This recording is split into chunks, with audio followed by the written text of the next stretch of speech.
Salam sepak bola, salam sehat, salam sejahtera, dan juga salam hormat saya kepada teman-teman netizen atau warganet yang merupakan pecinta, penggemar, dan juga penggila olahraga sepak bola, khususnya sepak bola Indonesia, karena di konten terbaru hari ini, saya ingin memberikan review dari pertandingan perebutan medali perunggu di SEA Games tahun ini antara Timnas Indonesia lawan Timnas Malaysia, yang berakhir untuk kemenangan Timnas Indonesia melalui adu penalti. Dengan demikian, Timnas Indonesia mendapatkan medali perunggu di SEA Games tahun ini beda dengan SEA Games sebelumnya, yakni pada tahun 2019 lalu, yang pada saat itu Timnas Indonesia berhasil lolos ke babak Grand Final dan mendapatkan medali perak karena kalah lawan Timnas Vietnam di pertandingan final tersebut.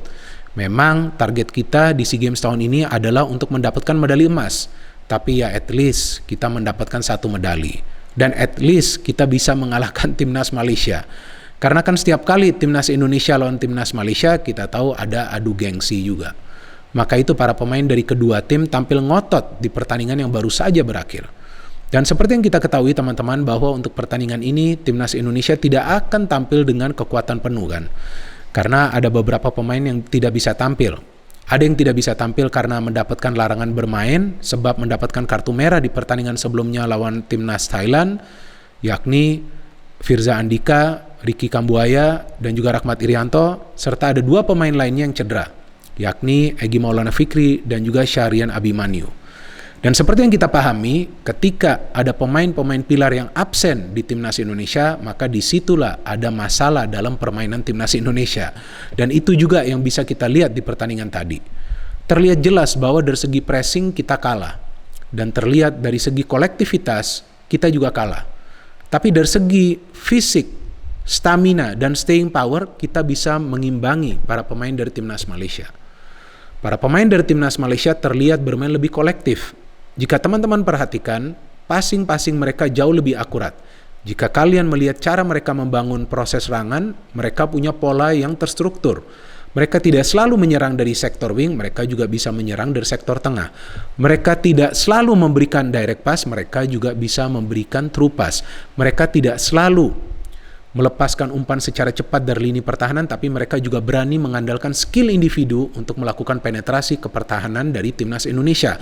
Oleh karena itu, mayoritas peluang yang diciptakan oleh para pemain dari tim nasional Malaysia itu berasal atau mereka ciptakan dari dalam kotak penalti pertahanan Timnas Indonesia, which means koordinasi di antara para pemain dari Timnas Indonesia di lini pertahanan itu lemah.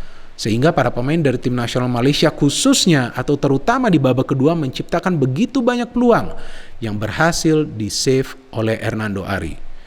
Jika bukan karena Hernando Ari, maka saya tidak yakin Timnas Indonesia bisa menang dan mendapatkan medali perunggu teman-teman. Dia melakukan banyak saves dari open play selama 90 menit jalannya pertandingan, dan dia melakukan 2 penyelamatan pada saat terjadi adu penalti. Ya memang ini adalah penjaga gawang yang bagus. Beberapa kali juga sebelumnya dia telah melakukan penyelamatan dari tendangan penalti tim lawan. Ya tentu kita harapkan dia akan tetap konsisten performance-nya. Dan satu hal yang unik dari starting lineup ini, teman-teman, di pertandingan ini, bahwa Coach Shin Tae-yong langsung menurunkan 2 wonderkid dari awal, Marcelino Ferdinand dan juga Ronaldo Kuateh. Ronaldo bermain di depan, Marcelino di tengah bersama Maklok dan Witan, ada Sadil Ramdhani di depan, dan juga kita tahu ada Irfan Jauhari di depan. Di belakang Asnawi sudah bisa kembali bermain. Ada Rizky Ridho dan Farudin Arianto yang tidak terpisahkan selama di SEA Games ini menjadi duet center back. Di kiri ada Dewangga, dan tadi sudah saya sebut penjaga gawang Hernando Ari. Dari segi permainan, di menit-menit awal sebetulnya Timnas Malaysia yang menciptakan peluang pertama. Tapi setelah itu, para pemain kita mendominasi jalannya pertandingan sekitar 15-20 menit babak pertama. Karena ada sekitar 4 peluang yang berhasil diciptakan. Dari Ronaldo Kuateh, dari Witan Sulaiman, kemudian dari Sadil Ramdhani ada 2 peluang. Artinya secara penyerangan kita fine-fine saja. Tapi dalam urusan bertahan, nah ini yang menjadi masalah. Dan uniknya para pemain Malaysia ini menyerang dari kedua sektor sayap dan khususnya dari sektor yang ditempati oleh Asnawi Mangku Alam. Nah, feeling saya ini adalah bagian dari strategi pelatih Timnas Malaysia untuk mencegah Asnawi Mangku Alam juga membantu serangan, sehingga Asnawi ini lebih sibuk dalam urusan bertahan. Tapi para pemain dari Timnas Malaysia juga beberapa kali bisa melewati Asnawi Mangku Alam. Nah, ini yang menjadi persoalan ketika tidak ada double cover. Maka itu beberapa kali terobosan-terobosan yang mereka lakukan dari kedua sektor sayap itu cukup berhasil mereka manfaatkan agar bisa menciptakan peluang. Di babak pertama, para pemain dari timnas Indonesia itu dengan cepat melepaskan passing ke depan, sehingga kita lihat serangan yang mereka bangun cukup cepat. Tapi pada saat mereka kehilangan bola, ya saya melihat bahwa recovery para pemain dari timnas Indonesia itu cukup terlambat, sehingga para pemain dari timnas Malaysia itu mendapatkan ruang yang mereka manfaatkan untuk membangun serangan balik. Tapi kita lihat kemudian pada babak kedua, para pemain dari timnas Malaysia itu yang keluar menyerang dari menit-menit awal. Mereka mendapatkan banyak peluang. Sebaliknya, para pemain dari timnas Indonesia bermain counter attack. Tapi counter attack kita juga tidak buruk. Beberapa kali berhasil dibangun secara rapi.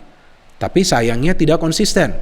Sebelum akhirnya kita berhasil mencetak gol ketika ada kerjasama antara Irfan Jauhari, Marcelino, dan juga Ronaldo Kuate. Sebelumnya Ronaldo Kuate itu miss chance di babak pertama yang tendangannya di save oleh penjaga gawang Malaysia.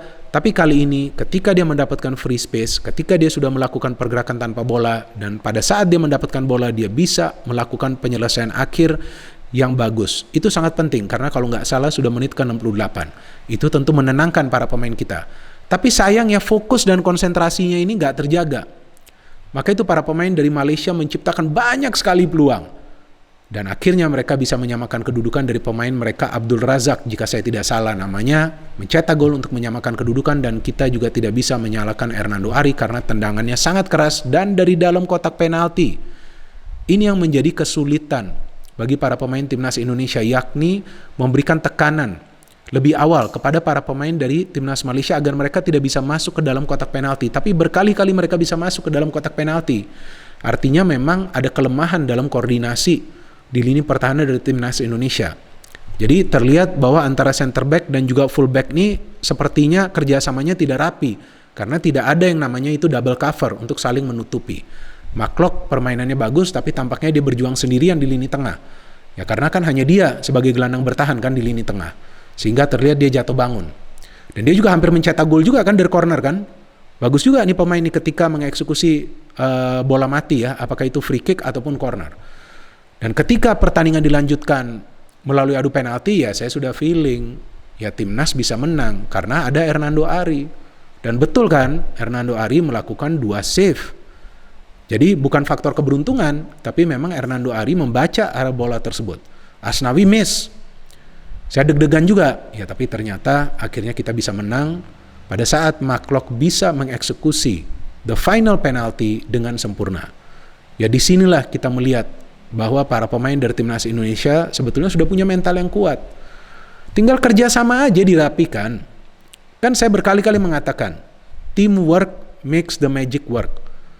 Jika kerjasamanya secara tim sudah rapi, ya tentu kita akan punya peluang lebih besar untuk memenangi pertandingan. Kita akan punya peluang lebih besar untuk mendominasi jalannya pertandingan. Tapi ketika sinergi antar pemain ini tidak terjaga, seperti setelah timnas Indonesia berhasil mencetak 1 gol, ternyata saya tidak melihat ada pengawasan atau pengawalan yang rapat kepada para pemain timnas Malaysia sehingga mereka leluasa untuk membangun serangan. Disitulah kita melihat berkali-kali para pemain dari timnas Malaysia bisa menciptakan peluang-peluang yang berbahaya. Dan memang ketika ada pemain-pemain pilar yang absen, ya permainan dari timnas Indonesia tidak seperti biasanya. Ya ini juga satu masalah nih di timnas Indonesia. Karena kita belum punya materi pemain yang merata. Arhan gak main. Menurut saya Dewangga, baik Firza Andika belum bisa menutupi lah absennya Arhan. Asnawi main, memang di pertandingan ini dia jatuh bangun, tapi dia tetaplah permainannya stabil di match ini. McLock oke, dia lumayan bagus di pertandingan ini, tapi saya melihat dia bekerja sendirian. Ya Rahmat Irianto tidak bisa bermain, Ricky Kambuaya juga tidak bisa bermain. Terlihatlah di lini tengah tuh kita kalah pressing. Tapi 2 wonderkid ini yang menurut saya bagus. Marcelino dan juga Ronaldo Kuate. Marcelino lihat dong eksekusi penaltinya. Dingin banget kan. Ya artinya apa? Dari segi mental sebetulnya sudah bagus. Tinggal kerja sama tim aja. Sayangnya aja tuh lawan timnas Thailand kita gak berani main terbuka kan.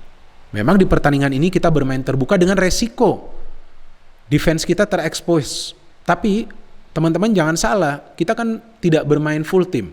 Banyak pemain inti kita yang absen, banyak pemain pilar kita yang absen, maka itu terlihat tidak seimbang dalam urusan menyerang dan bertahan. Dalam menyerang bagus saja kita menyerang meskipun ya belum rapi 100%, tapi tetap saja membahayakan pertahanan dari timnas Malaysia. Tapi ketika bertahan itu menjadi persoalan karena di tengah ini saya melihat hanya Mark Locke yang bisa melakukan beberapa kali pressure ya karena memang pemain lainnya absen di pertandingan ini. Sebelumnya kan di konten preview saya mengira bahwa Abimanyu akan bermain, tapi ternyata setelah saya upload konten preview tersebut ada berita bahwa Abimanyu tidak bisa bermain karena cedera, sayang sekali. Ya, jadi kita sekarang tunggu bagaimana ke depan perjuangan dari para pemain timnas Indonesia. Kita tahu setelah ini ada kualifikasi untuk ke Piala Asia, itu juga sangat penting dan saya harapkan pemain yang sudah dipilih ya, atau pemain keturunan yang sudah dipilih agar menjalani proses naturalisasi akan segera bisa menyelesaikan proses naturalisasi mereka, agar mereka juga bisa membela tim nasional Indonesia karena terlihat jelas bahwa kita butuh pemain-pemain keturunan untuk bisa membuat timnas kita lebih tangguh lagi dan tentunya agar bisa mendapatkan prestasi. Tentu saya ingin lebih cepat lagi deh kita mendapatkan prestasi, tapi sebelum itu yang penting kita perlu lolos ke Piala Asia karena sudah lama sekali timnas kita tidak tampil di Piala Asia. Kalau nggak salah terakhir itu pada tahun 2007 ketika kita menjadi tim tuan rumah. Kita support terus timnas Indonesia dan kita harapkan yang terbaik untuk timnas Indonesia. Memang permainan di pertandingan tadi tidak rapi, tapi bagusnya mental terjaga dan akhirnya para pemain dari timnas Indonesia bisa berhasil mendapatkan medali perunggu setelah memenangkan pertandingan ini melalui adu penalti yang kita tahu tidak gampang karena ketika adu penalti yang bermain itu juga adalah mental. No hate, only football. Salam sepak bola.